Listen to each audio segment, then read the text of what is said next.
आज संत वाणी में संत दादू का एक पद लेने जा रहे हैं। संत दादू का जन्म 1544 ईस्वी में हुआ और 1603 ईस्वी तक संत दादू राजस्थान की धरती पर अपना गीत गाते रहे। कहते हैं संत दादू, भाई रे तेन्हो रूढ़ी थाए जे गुरुमुख मार्ग जाए। दादू साहब बड़े प्यारे संत हैं। भाई कह करके संबोधन कह रहे हैं अपने शिष्यों को, इसीलिए उनको सब दादू कहते थे। दादू मतलब बड़े भाई। भाई रे तेन्हो रूढ़ो थाए जे गुरुमुख मार्ग जाए। तुम सब गुरुमुख हो करके, शिष्य हो करके तुम परमात्मा के मार्ग पर चल रहे हो, ये बड़ा अच्छा हुआ। सच कहो तो जीवन में एक ही मंगल है, एक ही शुभता है, एक ही अच्छाई है कि कोई गुरुमुख हो करके प्रभु के मार्ग पर चले, जिसके लिए दुल्हन दास कहते हैं, बिन गुरु मार्ग कौन बतावे, करिए कौन उपाय। अगर तुम्हारे जीवन में पूरा गुरु नहीं आया तो प्रभु का मार्ग कौन बताएगा। प्रभु का मार्ग वही बता सकता है जो प्रभु के मार्ग पर चला है और मंजिल की यात्रा की है। बिन गुरु मार्ग कौन बतावे, करिए कौन उपाय। आप बिना गुरु के माला फेरे जन्म अकारथ जाए। अगर गुरु नहीं मिला और तुम मनचाही कर रहे हो, बस कुछ किताबों में पढ़ लिया या कहीं कुछ सुन लिया और माला जप रहे हो, कुछ भी मंत्र जप रहे हो और सोचते हो कि उससे परमात्मा मिल जाएगा, तो जन्म ऐसे ही वृथा चला जाता है। तुम कहीं नहीं पहुंचते हो। जीवन एक अटकाव या भटकाव बन करके रह जाता है। इसलिए दादू साहब कहते कि भाई रे तेनो रूढ़ी था है, बड़ा अच्छा हुआ, सुंदर हुआ जो गुरुमुख मार्ग पाए।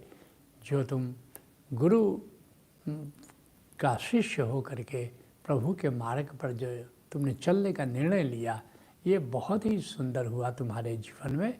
जिसके लिए कबीर साहब कहते हैं, कोटि नाम संसार में ताते मुक्त न होए। कितना भी नाम जपो लोग, ओम शिवाय नमः, ओम हनुमते नमः, ओम कृष्णाय नमः, ओम भगवते वासुदेवाय नमः, कितने नाम लोग संसार में जपते हैं, लेकिन ये नाम जपने से ये मुक्ति नहीं होती है। आदि नाम जो गुप्त जप, जो आदि नाम है, आदि नाम क्या है? ओंकार है, अनाहत नाद है, और उसको बोल करके जपा नहीं जाता, गुप्त जप है। मौन में उसका श्रवण किया जाता है, ओठों से उसको जपा नहीं जाता है। लेकिन बूझे बिरला कोई, लेकिन कोई कोई गुरुमुख हो करके उसको जानता है और उसको जपता है। कहते हैं दादू साहब, कुसंगति परिहरिए। अगर करना है, उस गुप्त नाम को जपना है, उस ओंकार का जाप करना है, तो क्या करना होगा? पहला काम, कुसंगति परिहरिए। कुसंगति को छोड़ दो। कुसंगति क्या है? जो कामना पैदा करे, जो मित्र तुम्हारे भीतर कामना का जन्म देते हैं कि ये कर लो, वो कर लो, ऐसे कर लो, वैसे कर लो, तो समझो कि वे कुसंगी हैं। तो जो भी तुम्हारे भीतर कामना का बीज डाले, उसका संग त्याग दो। जिसके लिए कबीर साहब कहते हैं, संगति से सुख उपजे, आ कुसंगति से दुख जोए। सत्संग से सुख पैदा होता है, खुशी पैदा होती है, और कुसंगति से दुख जोए। और अगर कुसंगति करते हो, कुसंगति से कामना पैदा करते हो, कामना के बीज बोते हो, तो आज नहीं तो कल वो दुख पैदा करेगा। आ कहे कबीर तह जाइए साध संग जहाँ होए। और वहाँ जाना है जहाँ साधकों का संग हो, ताकि तुम्हारे भीतर सत्संग हो और तुम्हारे भीतर निष्कामना का जन्म हो, तुम्हारे भीतर प्रेरणा हो कि कैसे हम प्रभु के मार्ग पर चले। कहते हैं दादू साहब, कुसंगति परिहरिए और सत्संगति अनुसरिए। और सत्संगति को अपने जीवन में अपनाओ। जो साधक किस्म के लोग हैं, साधकों का जहाँ संग है, जहाँ पर निष्कामना की बात होती है, गोविंद की बात होती है, तुम वहाँ जाओ और उस संग को अपनाओ। जिसके लिए सुंदरदास कहते हैं, संत समागम कीजिए। जहाँ संत रहता है, जहाँ साधक रहते हैं, वहाँ जा कर के उनसे भेंट करो, उनसे मुलाकात करो और तजिए और उपाय और मन चाही करके दुनिया भर की जो विधि विधान तुम करते हो बस उसको छोड़ दो और सुंदर बहुते उद्धरे और सत्संगति में आए। ऐसा अतीत में भी देखा गया है कि जितने लोगों ने अपना उद्धार किया वो सत्संगति में जा कर के किया। तो जिस मार्ग से लोग गए हैं, सफल लोग गए हैं, वही मार्ग हमारा मार्ग है। तो जैसे कि कितने लोगों ने परमात्मा को पाया है, तो निश्चित रूप से हम भी उस मार्ग पर चल करके ही परमात्मा को पा सकते हैं। ऋषि कहता है महाजनों ये न गतः स पंथा, श्रेष्ठ जन जिस मार्ग से जाते हैं वही हमारा भी मार्ग होता है। कहते हैं दादू साहब काम क्रोध नहीं आने, और प्रभु के मार्ग पर चलना है तो क्या करना है? ये जो 6 विकार है काम क्रोध लोभ मोह ईर्ष्या द्वेष, इनका हमको त्याग करना है, जिसके लिए दादू साहब अन्यत्र कहते हैं काम क्रोध कदे नहीं छीजे, लालच लाग विषय रस पीजे। ये बताओ कि कैसे प्रभु के मार्ग पर चलना होगा। काम और क्रोध तो तुम्हारा कब होता नहीं, और लोभ बढ़ता है, लालच बढ़ता है, और विषय रसों का त्याग करते नहीं हो, विषय भोगों का तुम त्याग करते नहीं। दादू देख मिले क्यों साईं, विषय विकार बसे मन माई।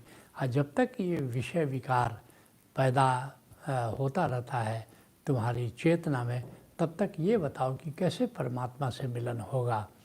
कहते हैं दादू साहब काम क्रोध नहीं आने, वाणी ब्रह्म बखाने।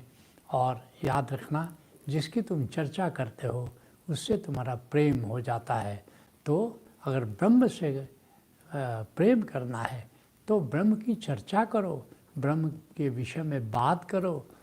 तो वाणी ब्रह्म बखाने, जिसके लिए संत मीरा कहती है राम नाम रस पीजे मनुआ, राम नाम रस पीजे। ऐ मेरे मन राम विषय रस को छोड़ो, राम रस का पान करो, नाम रस का पान करो, अनाहत नाद से ओंकार से जुड़ो। तज कुसंग सतसंग बैठ नित हरि चर्चा सुन लीजिए। कुसंग का त्याग करो और जहाँ साधुओं का संग है, संत का जहाँ संग है वहाँ पर जाओ।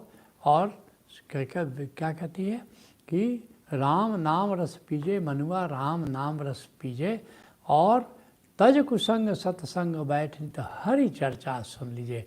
जहाँ पर हरि की चर्चा होती है, ब्रह्म की चर्चा होती है, राम की चर्चा होती है, वहाँ जाओ और सत्संग अपना करके उसको सुनो।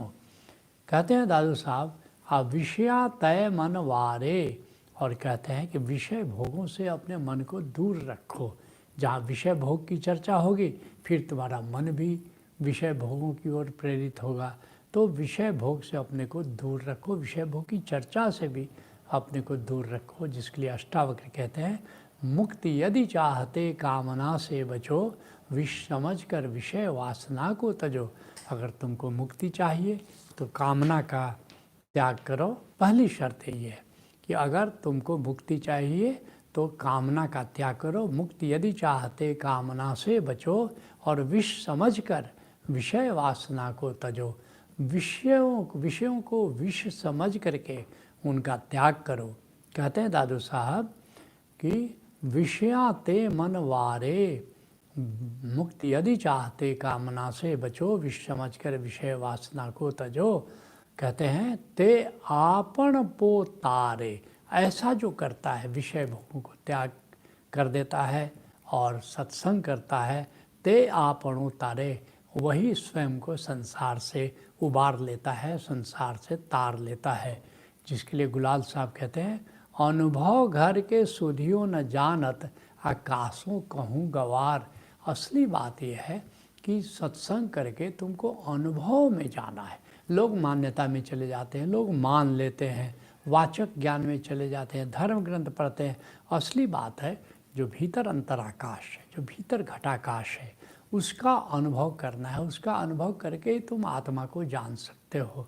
तो अनुभव घर के सुधियो न जानत, कासो कहूँ गवार। और लोग गंवार किस्म के हैं, मूढ़ किस्म के हैं, जल्दी बात को न तो सुनते हैं न समझते हैं। कहे गुलाल सबे नर गाफिल, कौन उतारे पार। यहाँ सब भ्रम में जी रहे हैं, एक नहीं, दो नहीं, तीन नहीं, सब के सब पूरे कुएं में भांग पड़ी है। तो कौन उतारे पार? तो बताओ कि भव सागर से पार कौन ले जाएगा भला? कहते हैं दादू साहब, विष मुखी, विषय रूपी विष का त्याग करो, जिसके लिए कबीर साहब कहते हैं भव सागर जल विष भरा, मन नहीं बांधे धीर।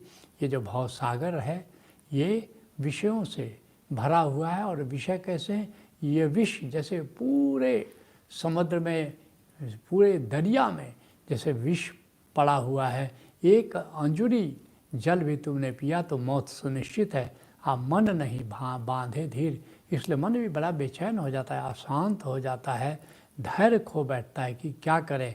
शब्द सने ही पीऊ मिला, ये जो शब्द सने ही कौन है? जो शब्द कहते हैं ओंकार को, और शब्द सने ही कौन है? संत है। तो अगर संत कोई मिल जाए, सदगुरु तुम्हारे जीवन में मिल गया तो उतरा पार कबीर। कबीर साहब कहते हैं तो भव सागर से तुम पार चले जाते हो। कहते हैं दादू साहब, अमृत लीध हो, कहते हैं कि जब ऐसा करते हो तो तुम भगवत पान, भगवत रूपी अमृत का, भगवत अमृत का पान कर लेते हो। जिसके लिए धर्मदास कहते हैं झड़ी लागे महलिया गगन गहराए। कहते हैं कि महल में एक अमृत की बारिश हो रही है, और जैसे बारिश के पहले मेघ गर्जना करता है तो अनाहत नाद के रूप में वहाँ पर गर्जना हो रही है। सुन्न महल से अमृत बरसे, और वो जो भीतर अंतराकाश है वहाँ पर इस तरह नाद की रूपी अमृत की बारिश हो रही है। और प्रेम आनंद होई साध नहाए, और वहाँ पर कोई साधक प्रेम से भरकर और आनंदित होकर के उस अमृत के वर्षा में स्नान करता है।